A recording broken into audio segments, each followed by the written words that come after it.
Aku tahu aku tidak punya pilihan. Aku harus menahannya. Seharusnya ini tidak berjalan seperti ini. Aku hanya tidak bisa berpikir yang lain selain merasa bersalah atas apa yang telah kulakukan pada ayah. Saat aku berusia 13 tahun, aku demam tinggi sampai harus dibawa ke dokter. Orang tuaku sangat khawatir, tapi untungnya ternyata aku hanya terkena flu. Namun, saat kami berada di rumah sakit, ibuku bersikeras kami semua harus memeriksa tekanan darah untuk berjaga-jaga.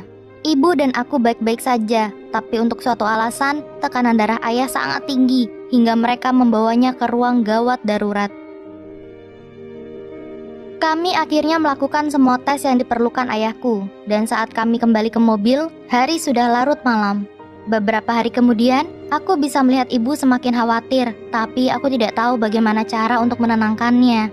Yang dapat kulakukan hanyalah melihat ibu berdiri dekat telepon setiap hari sampai itu berdering. Yang dikatakan dokter berikutnya mengubah hidup kami selamanya. Ayahku berada dalam stadium 3 gagal ginjal dan ginjalnya mulai tidak berfungsi. Dokter mengatakan bahwa apabila ginjalnya semakin memburuk, maka ia akan membutuhkan donor agar bisa bertahan. Hari itu, aku berjanji pada diriku sendiri jika saatnya tiba, aku akan memberikan ginjalku untuk ayah. Tahun berganti, dan ayah memastikan dirinya menemui dokter sesuai janjinya dan meminum obat tepat waktu. Ayah berusaha yang terbaik mengurus ginjalnya, tapi 11 tahun kemudian, itu mulai memburuk. Apabila beliau tidak mendapatkan ginjal baru sekarang, maka ginjalnya akan berhenti berfungsi. Itu membuatku sedih setiap kali melihatnya sakit, dan aku bertekad memastikan beliau pulih. Asuransi kami mengatakan mereka akan menanggung biaya operasi hanya jika anggota keluarga yang menjadi donor. Saat mendengarnya, aku memohon pada ayah agar diizinkan untuk diperiksa. Aku harus melakukan sesuatu, apapun untuk menolongnya, tapi ayah menolak.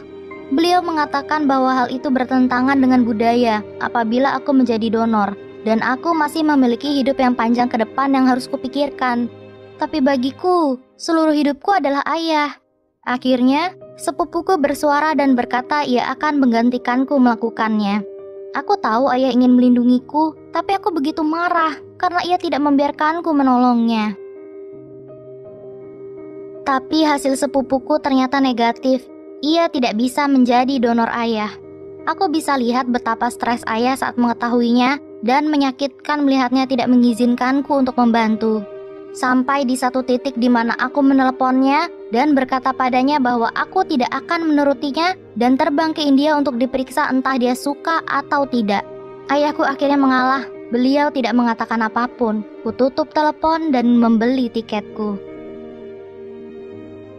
Segera setelah menemui orang tuaku, ibuku berkata bahwa beliau sudah melakukan tes dan menunggu hasil apakah ia bisa menjadi donor ayahku tanpa sepengetahuanku. Aku terkejut akan keputusan ibu dan mengkhawatirkan kesehatannya. Tapi setelah berbicara dengannya, ibu mengatakan, "Bagaimana bisa? Aku hanya diam saja dan tidak melakukan apapun." Ibu memilih menjadi istrinya dalam keadaan apapun. Aku belum bisa mencerna situasi sepenuhnya, tapi sebagian diriku berharap ia tidak cocok. Karena jika ibu cocok, aku tahu aku harus melihat tubuh kedua orang tuaku dioperasi bersama. Aku tak tahan membayangkannya. Itu adalah 12 jam terlama dalam hidup kami. Tapi akhirnya, hasilnya keluar. Ibu cocok menjadi donor. Segera setelah ku dengar hasilnya, hatiku menciut. Aku tahu orang tuaku ingin melindungi masa depanku. Tapi aku tidak ingin ibuku juga menderita. Jujur saja, aku cukup marah karena beliau memilih melakukannya. Aku ingin menjadi donor ayah karena aku tahu aku cukup kuat untuk pulih. Dan sekarang, ketakutan terbesarku terjadi tepat di depan mataku dan tidak ada yang bisa kulakukan. Ibu meyakinkan diri dan mendaftar sebagai pendonor ayah. Operasi dijadwalkan esok harinya. Sebelum operasi, orang tuaku saling berpelukan erat. Aku tahu sangat berat bagi ayah untuk melepas ibu melakukannya. Dan saat dokter mempersiapkan ibu untuk operasi, ayahku tidak berkata apa-apa. Saat ibuku diantarkan ke ruang operasi, beliau menoleh dan berkata pada ayah, "Aku mencintaimu." Dengan senyum lebar di wajahnya. Ayahku menangis. Ku coba untuk menenangkannya, tapi ayah tidak bisa berhenti menangis sampai saatnya masuk ruang operasi. 9 jam itu terasa begitu lama. Aku harus menandatangani dokumen sebagai wali atas kedua orang tuaku dan diberitahu semua kemungkinan yang dapat terjadi. Kedua orang tuaku dan aku tahu protokolnya luar dalam. Tapi itu tidak membuat segalanya menjadi lebih mudah, hanya semakin berat mengetahui bahwa apa saja bisa terjadi. Aku merasa kesulitan bernafas sepanjang waktu. Ibuku keluar lebih dulu dari ruang operasi dan segera dibawa ke ruang ICU. Tapi ayahku membutuhkan waktu lebih lama keluar. Aku mulai merasa khawatir karena aku melihat perawat berlarian keluar masuk ruang operasi. Tapi siapapun yang kuajak bicara, tidak ada yang memberitahuku apapun. Akhirnya, aku diberitahu bahwa dokter bedah ingin bicara denganku. Saat aku memasuki ruangan, ku persiapkan diriku. Dan walaupun aku ingin menangis, aku tahu aku harus kuat. Segera setelah aku duduk, dokter bedah memberitahuku bahwa saat mereka sudah berhasil menempatkan ginjal ibuku, mereka tidak bisa langsung menyelesaikan operasi karena ada komplikasi pada ayahku. Jadi, mereka harus menutupnya dengan plester dan menunggu hingga ayahku lebih kuat. Dan aku diharuskan memasangkan ventilator pada ayah. Aku benar-benar tidak ingin melakukan hal itu padanya, tapi tidak ada yang bisa kulakukan. Aku hanya bisa berdoa agar ayahku mau berjuang dan bisa selamat. Ayah kemudian dipindahkan ke ICU, berseberangan dengan ibu. Aku diberitahu dokter bahwa aku harus berbohong pada ibuku dan mengatakan bahwa ayah sedang pemulihan di ruang transplantasi. Itu adalah satu-satunya cara agar beliau cepat pulih, karena jika ibu tahu kondisi ayah yang sebenarnya, ibu akan kaget. Ibu tidak tahu sama sekali bahwa ayah ada di sisinya sepanjang waktu. Aku menahan air mata saat ibu bertanya, "Bagaimana ayah?" Yang dapat kulakukan hanya tersenyum dan setelah semua yang beliau lakukan untuk ayah, aku berbohong dan berkata, "Ayah, baik-baik saja."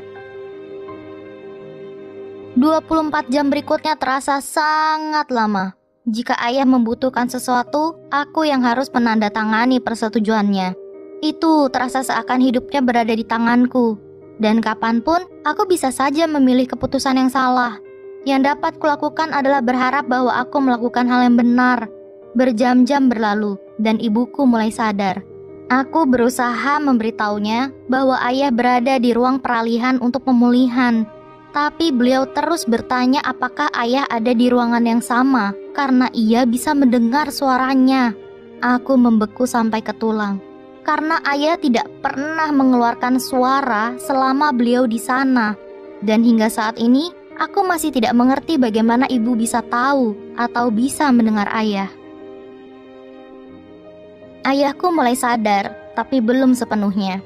Beliau semakin kuat tiap jam, tapi dokter tetap ingin ayah memakai ventilator.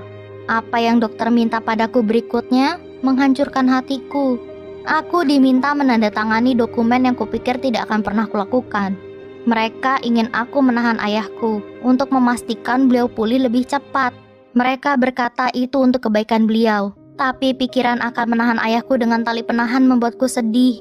Tidak ada yang bisa kulakukan selain menandatanganinya. Aku duduk di ujung ranjangnya, diam-diam menangis, berharap beliau memaafkanku karena menahannya seperti itu. 24 jam berlalu sebelum ayahku sadar kembali, tapi kali ini beliau cukup kuat untuk kembali dioperasi.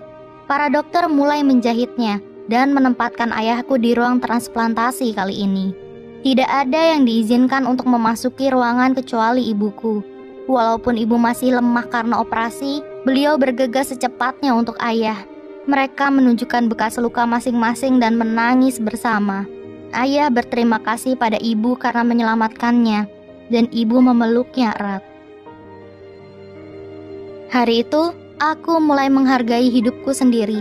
Betapa pentingnya itu dan menghargai keluargaku.